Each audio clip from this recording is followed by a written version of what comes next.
Hello guys, how are you today? Welcome back to our channel. So, it has been a numerous days after the government asked us to work and learn from home.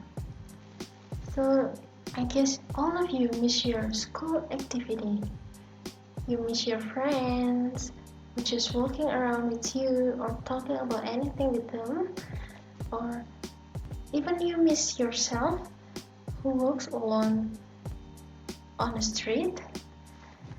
Yeah, unfortunately now we are in front of our computer or our smartphones to access the world. But that's okay. There is group 3 which are going to accompany you. They are Inadine, Dimas, Febriani, and Maria. And we are going to accompany you to learn about something new. So, what is this something new? The first thing, do you know what flag is this? Yeah, correct. It's Australia's flag. So, now we are going to talk about ethnomathematics in Australia. If you heard about Australia, what is across on your mind? Is it koalas or kangaroos? Uluru or Sydney Opera House? Yeah, there are so many. But in this video, we are going to talk about people. Yeah, Australian people, which are their culture. So, the first thing, how much do you know about the culture in Australia? I will lead you to introduce the Australia in a brief description. As you can see, this is Australia's map. Australia is the smallest continent and one of the largest countries on Earth. It's lying between the Pacific and Indian Oceans in the southern hemisphere. Australia's capital is Canberra, located in the southeast between the larger and more important economic and cultural centers of Sydney and Melbourne. Do you know Australia is very diverse? It doesn't have one uniform national culture because the country is made up of so many different cultures, thanks to waves of migration following European colonization in the late 18th century. Joining the hundreds of indigenous groups are those early British and Irish settlers, European immigrants following World War II, then growing Asian and African communities in recent decades. In fact, a quarter of Australians were born overseas, and another quarter have at least a parent born abroad too, so they are a hub of those communities. So what is indigenous people in Australia? In a brief history from Wikipedia, Indigenous Australians are the original inhabitants of Australia's continent and nearby islands who migrated from Africa to Asia around 70,000 years ago and arrived in Australia around 50,000 years ago. They are believed to be among the earliest human migration out of Africa. Although they likely migrated to Australia through Southeast Asia, they are not demonstrably related to any known Asian or Polynesian population. Interesting history. So what's next? Australia is the last of lands only in the sense that it was the last continent apart from Antarctica to be explored by Europeans. At least 60,000 years before European explorers sailed into the South Pacific, the first Aboriginal explorers had arrived from Asia. By 20,000 years ago, they had spread through the mainland and its chief island outlier, Tasmania.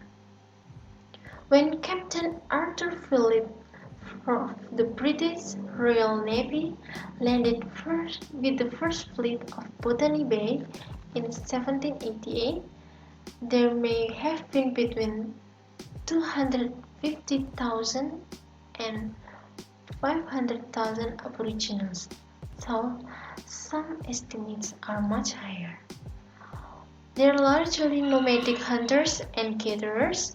The Aboriginal had already transformed the primeval landscape, principally by the use of fire, and contrary to common European perceptions, they had established robust, semi-permanent settlements in well-favored localities.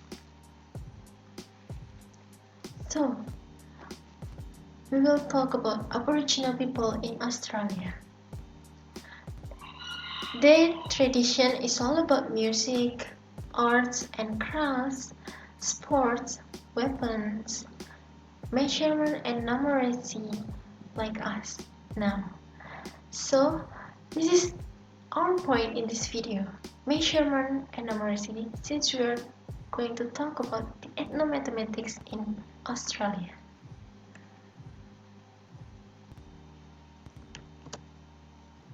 Ethnomathematics in Australia. What is ethnomathematics? Mathematics is absolutely integrated with Western civilization, which conquered and dominated the entire world. The only possibility of building up a planetary civilization depends on restoring the dignity of the loser and together winner and loser moving into the new. Then, ethnomathematics is a step towards peace.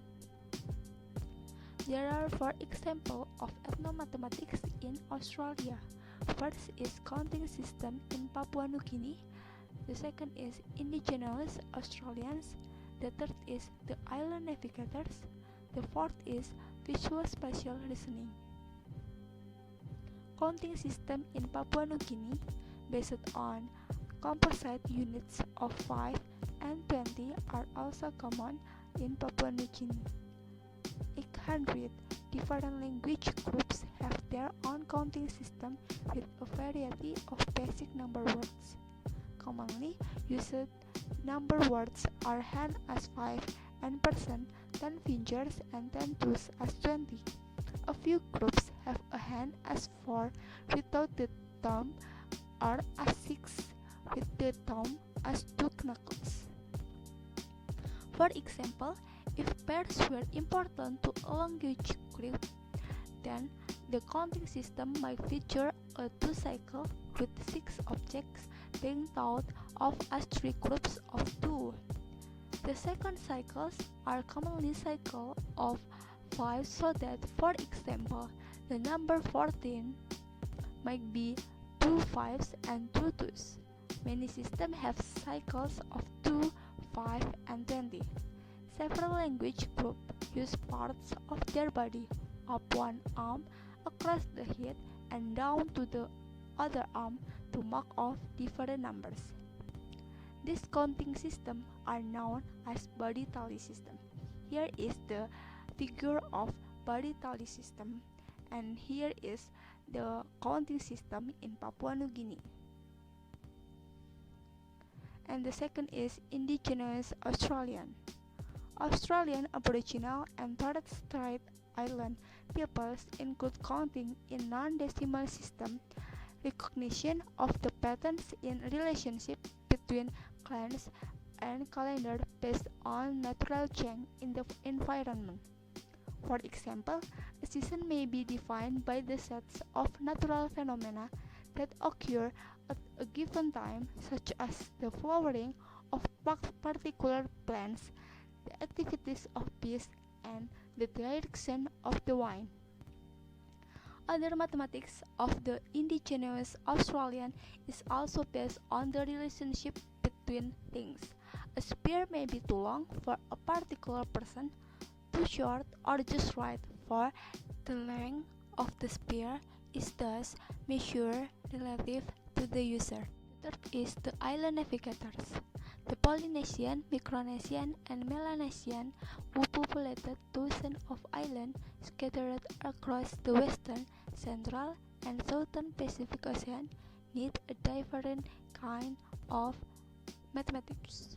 For example, the Marshall Islanders use a combination of techniques when they ventured onto the high seas, complementing celestial navigation using the moon, the sun, and the rising and setting of specific stars with a detailed understanding of wave and current patterns. Over the centuries, the Marshallers created stick charts, lacing sticks together to form geometric shapes, illustrating the patterns of current and waves that would be encountered on a given voyage. The stick charts were used as a visual aid for budding navigators who would spend years learning this and other patterns, forming the mental maps of the ocean that they would need as they made their way from one tiny atoll to another.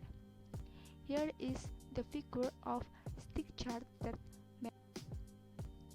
And the last is visual spatial reasoning. Visual spatial reasoning is the ability to visualize spatial concepts and imagine image in the mind. Thought may also be external, such as viewing a diagram or plan, and then manipulate and listen with this image based on past experience. For many indigenous people around the world, these visual images are directly related to the everyday life experience of their culture. For example, a parallelogram is a shape obtained by tying two longer sticks and two shorter sticks end to end, and then skewing them to the right or left. Parallelograms don't have a name in Papua New Guinea culture. However, these shapes tend to tell people that a house is going to fall, or it's used in weaving because it is aesthetically pleasing. The implementation in mathematics education. Setting up personalized learning plans and positive behavior for learning approaches. These plans were prepared by teachers in collaboration with students and parents in the school. Schools emphasize on learning, not behavior. This encourages students to have a positive self-esteem, including in mathematics. Students were encouraged to take ownership of their own learning of mathematics. Teachers with community make mathematics linked to community and things that the community value. Teachers were encouraged to be more precise about how they presented the mathematical concepts to students. For example, the teacher's lessons plans and Aboriginal education officer showed that teachers clarified for themselves and the children the critical concept and, for example, measurement. They discussed unit, where to start measuring, and how the units were joined if they were measuring the length of a snake they had made from modeling clay. Furthermore, the rainbow serpent is important in mythology to indigenous Australians. Bringing the projects together, the teachers emphasized the mathematics learning to brought about changes in attitudes, approaches, planning, and relationships. The practical changes including playing out new attitudes to themselves and to the children, but also to the way they were planning mathematics lessons. They incorporate the 8th way into their planning, changing from a deficit model of social justice to the contextual impact. The principal make changes by set in a place, small steps and plans like visiting every family twice a year, encouraging the local community's women's group focusing on curriculum instead of behavior, involving parents in positive behavior for learning, emphasizing key values like respect and high expectation, and working with the local community through employment opportunities and learning circle. Aboriginal students, teachers, and other staff are involved in leadership, and national assessment for Aboriginal students have increased noticeably. There were discussions around modified curricula that make links to the children's life, teaching that makes children successful, and children feeling a greater sense of belonging at school and wanting to attend school. All this will assist students to learn mathematics better. In the process of change, several community members is encouraged to express their voice, childcare training, and some have been employed. Regular meetings of personnel at senior management, and service delivery levels of government departments also occur, focusing on collaborative support for the families. Early mathematical play activities and a sense of input into the lives of their children have in general assisted children to begin school's mathematics with a stronger conceptual and skill-based and sense that their families also appreciate the mathematics being taught in school. The focus school made use of learning plans for mathematics developed by the two schools with a high Aboriginal population. The focus school was able to employ an Aboriginal educational officer who provided a friendly Aboriginal perspective into the teaching. This was personal advancement for the officer and a means of connection well with the community and the students and a two-way influence with the teachers. The network and mentoring provided a community of practice that was changing the ethos from a deficit model in a practical way. Particularly in mathematics, teachers were expecting the children to be able to do mathematics, and they were making the learning experience more relevant, no longer textbooks driven, but driven by children's engagement. Professional learning for teachers and transformative change. Teachers adapting the 8-way approach to the mathematics programming and now can see how it is benefiting all students. The professional learning was challenging and critical. They had to plan to replace what they saw as poor pedagogy and relationship with Aboriginal students and to overcome the hegemony of a deficit model. It has changed the way teachers interact with kids.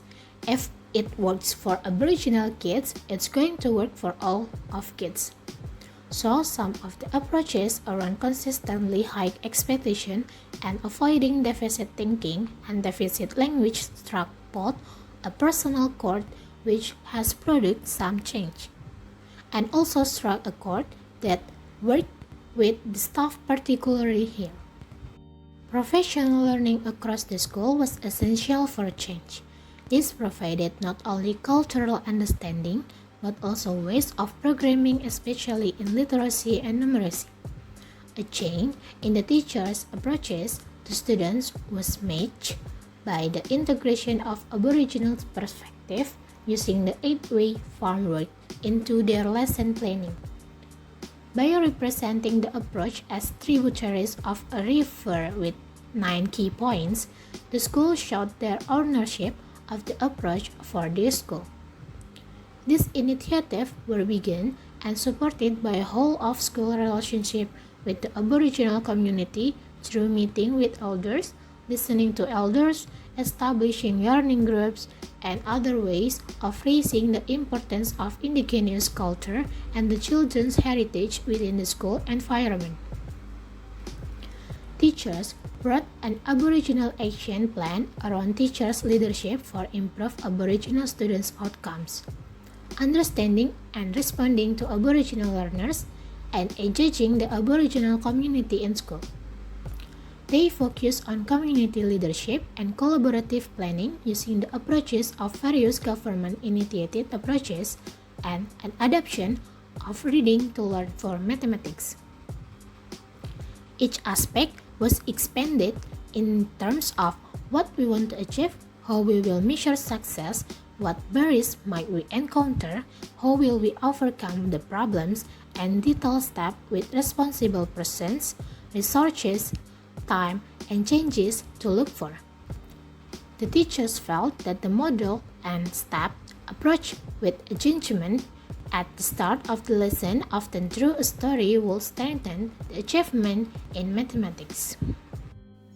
Okay, the next is building cultural identity. Building an emphasis on cultural identity was achieved through art, dance, playgroups, and through programming and planning with an 8-way focus in numeracy within the MIC project.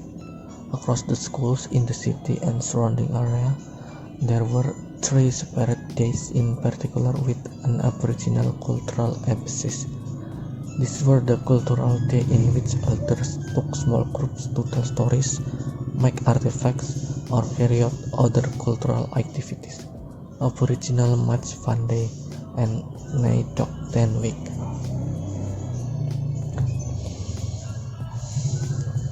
The fact that the school was strengthening children's cultural identity was paralleled by the community and children identifying with mathematics. This was clearly evident with the Aboriginal Match Fun Day, but it was also evident in mathematics lessons. The links between school curriculum, including mathematics and various cultural activities, such as the establishing of the school garden, were being discussed by the community and children. Although the teachers were able to appreciate the changes in their thinking, the assistance of the Aboriginal education officer, the recognition and valuing of Aboriginal culture in many different ways in the school, interactions with the students, and changes in the classroom approaches were having an impact. While the teachers were facilitating change, modifications were occurring at the child and community level, encouraging sustainability. And the next is developing the mathematics curriculum. We don't use textbook at schools for maths at all, deputy principal. However, they had made use of reading to learn maths principles pioneered by Put the lead SSLC school, who also provided a mentor and the principal of another SSLC school. The benefit is in building the confidence of students that they can be high achievers. The deputy principal noted that these lessons were useful for procedural knowledge but lacking on the problem solving. The school was implementing the Aboriginal education policy by adding approaches marked by symbols for the 8-way processes into their lesson plans. The teachers were comfortable that they were not being disrespectful, and the children actually brought the symbols into their presentations in the subject human society and its environment. For the teachers' lesson planning, they adapt a number of resources. Teachers planned stories and land links in particular, but also recognized the importance of each of the other principles listed above in the description of the 8-way approach. The teachers were clear that this made a difference to their teaching and the children's learning. As executive teacher to said, he uses more narrative, more non-verbal, and more action learning. They were enjoying teaching more, and the students were enjoying learning more. So far, they had not yet developed significant links to culturally based mathematical thinking, but the teacher-student interactions are now more culturally appropriate. In terms of outcomes, in 2019 on national testing, 86% of Aboriginal students were at or above the minimum standard for numeracy overall and 92% in year 5 for years 1 until 6 in all strands of the mathematics syllabus. A higher percentage of Aboriginal students than non-Aboriginal students tended to be in the middle band, sound knowledge, and fewer in the next higher category. Data on national testing are inconclusive, as there were only 5 students assessed at each year. However, as executive teacher one commented, if there is positive change in teachers' attitudes and approaches to their Aboriginal students' education, there will be change in students' attendance, enjoyment at school, and learning. These letters documented the achievements of students, including the Aboriginal students, in many areas of the curriculum, not necessarily assessed by national testing. In summary, although only one school with a relatively small Aboriginal population was the focus of this article, the emerging story illustrates how people making plans in partnership, teacher professional learning, and funding can make a difference. The difference occurs when a wider cultural view of mathematics, more appropriate classroom and school ethos, and the reduction in unrecognized discrimination expand the expectation for achievement. When cultural background is acknowledged in the schools, there is an influence on the way the children are taught mathematics, supplementing improvements in the teacher's expectations, values, and attitudes. The other schools in general reflected these same changes, but the relatively open interviews lead to fewer specific discussions on mathematics. It was not possible in the time frame provided for the research to confirm transformative change through extended observation in the classrooms before and after teachers' professional learning. However, the teachers' reflections, children and community interviews, and documentation did support this emerging story. And the last is conclusion. The study also raised the issue of ethnomathematics in rural city communities. There is more than just a social equity issue in a rural city environment being played out, but an eco-cultural critical pedagogy is developing. This large school with a small proportion of Aboriginal students now has a number of processes to maintain the momentum. These processes include establishing a garden that can be used easily for mathematics lessons, recognizing the value of land links outside lessons, nonverbal teaching, and stories, and building relationships with the community. Thus, the school has a firm foundation for an ongoing emphasis on eco-cultural education appropriate for the indigenous students with a growing partnership with the indigenous community.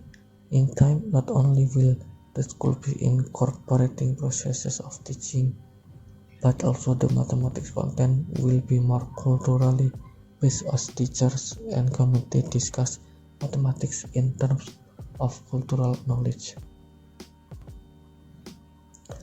Okay, that's all for our presentation. Thank you for watching and goodbye.